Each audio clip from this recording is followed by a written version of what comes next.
Praise the lord. ప్రభునామానికి మహిమ కలుగును గాక.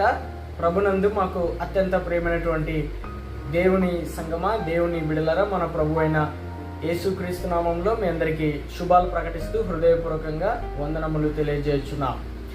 ఈరోజు మొదటి రోజు, 30 రోజుల్లో మొదటి రోజు, శరీరమును మనం ఎలా జయించాలి అనేటువంటి టాపిక్ ద్వారా ప్రతిరోజు మనం మన శరీరాన్ని ఎలా జయించాలో వాక్యం ద్వారా నేర్చుకోబోతున్నాం, తెలుసుకోబోతున్నాం.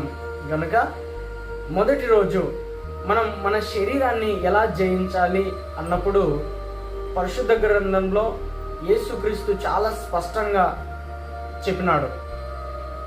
మత్తయి సువార్త 6వ అధ్యాయము 22వ వచనం, దేహమునకు దీపం కన్నే గనక నీ కన్ను తేటగా ఉండిన ఎడల నీ దేహమంతయు వెలుగుమయమై ఉండును.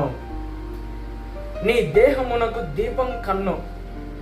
మనం శరీరాన్ని జయించాలి అంటే మన శరీరంలో ఉన్నటువంటి ప్రప్రథమమైనటువంటి అవయవములలో ఒక భాగం కన్ను.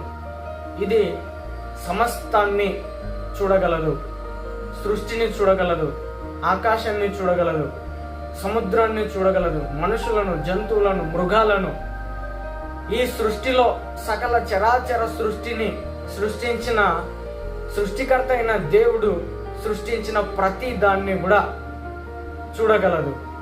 కాబట్టి మనం శరీరాన్ని జయించాలంటే మనం చూసే ప్రతి దానిలో మనం పరిశీలన చేసుకోవాలి.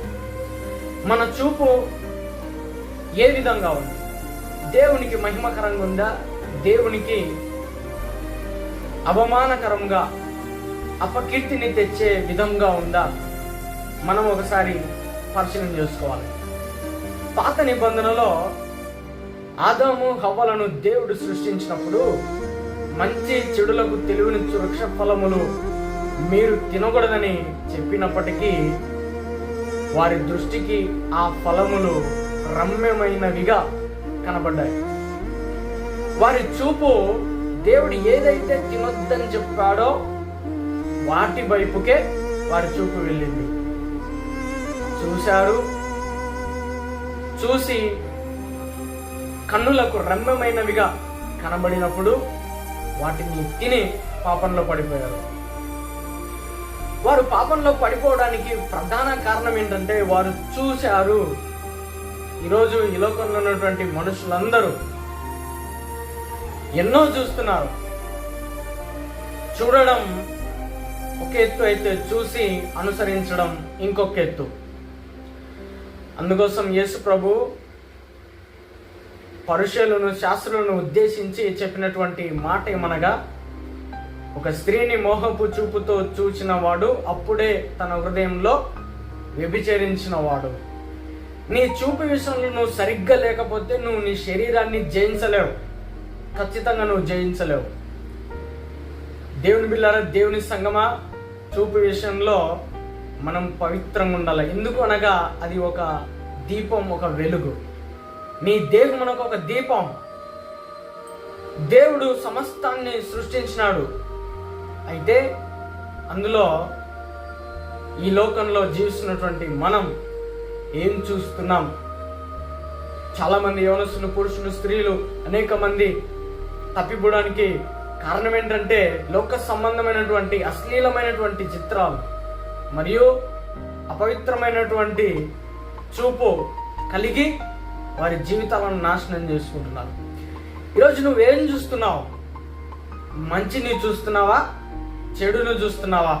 నీ హృదయాన్ని నువ్వు పరిశీలన చేసుకో.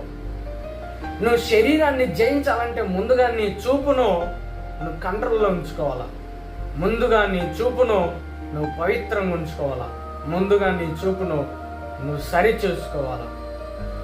మొదట నీ కంటిలో ఉన్న దూలమును తీసి తర్వాత నీ సహోదరులో ఉన్నటువంటి నలుసును తీసివేయటకు ప్రయత్నించుము అని దేవుని వాక్యం సెలవిస్తుంది.